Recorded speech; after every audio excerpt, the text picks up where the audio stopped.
Hi Hellos, welcome back to your channel Mr. and Mrs. Happy Home.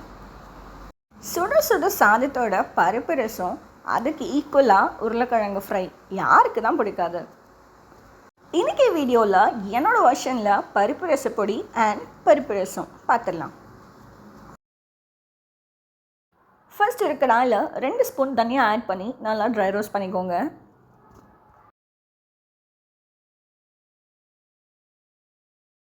தனியாக பாதி dry roast ஆனதும் 1 spoon சீரகம் add பண்ணிக்கோங்க.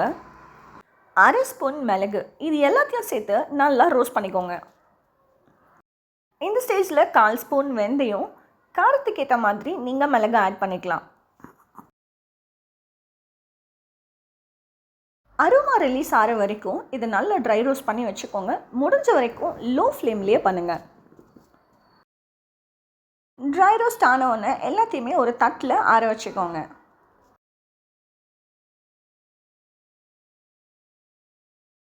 ஆறின பிறகு மிக்ஸி ஜாருக்கு ட்ரான்ஸ்ஃபர் பண்ணிவிட்டு கொரன்னு அரைச்சி எடுத்துக்கலாம். ரசப்பொடிக்கு நைஸாக அரைக்கணுன்ற அவசியம் இல்லை. அரைச்சி முடித்த உடனே இது ஒரு நல்ல கிளாஸ் ஜாரில் ஸ்டோர் பண்ணி வச்சுக்கோங்க. அதோட அரோமா உங்களுக்கு ரொம்ப நாளைக்கு ரிட்டைன் ஆகும்.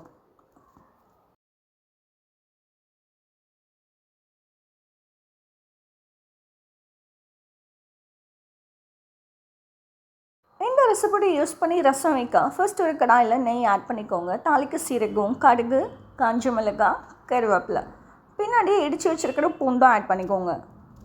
பூண்டு வதங்கின உடனே பின்னாடியே தக்காளி, பெருங்காயம் ஆட் பண்ணிவிட்டு நல்லா வதக்கிக்கலாம்.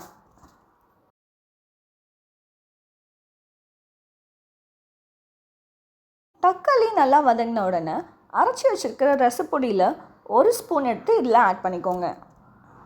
ஃபியூ செகண்ட்ஸ் அந்த ரசப்பொடி தக்காளியோட மர்ஜ் ஆகிற அளவுக்கு கலரை விட்டுக்கலாம். இந்த ஸ்டேஜில் கரைச்சி வச்சுருக்கிற புளி தண்ணி ஆட் பண்ணிக்கோங்க.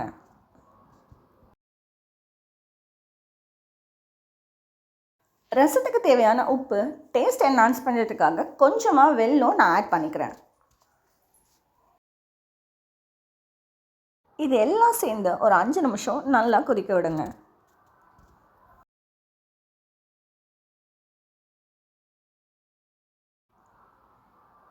நல்லா கொதிக்க ஆரம்பித்ததும் இந்த ஸ்டேஜில் குக் பண்ணி வச்சுருக்கிற துவரம்பருப்பை ஆட் பண்ணிக்கோங்க. பருப்பு ஆட் பண்ணதுக்கப்புறமா ரொம்ப கொதிக்கணும் அப்படின்ற அவசியம் இல்லை. லேசாக கொதி வந்த உடனே இறக்கிக்கலாம்.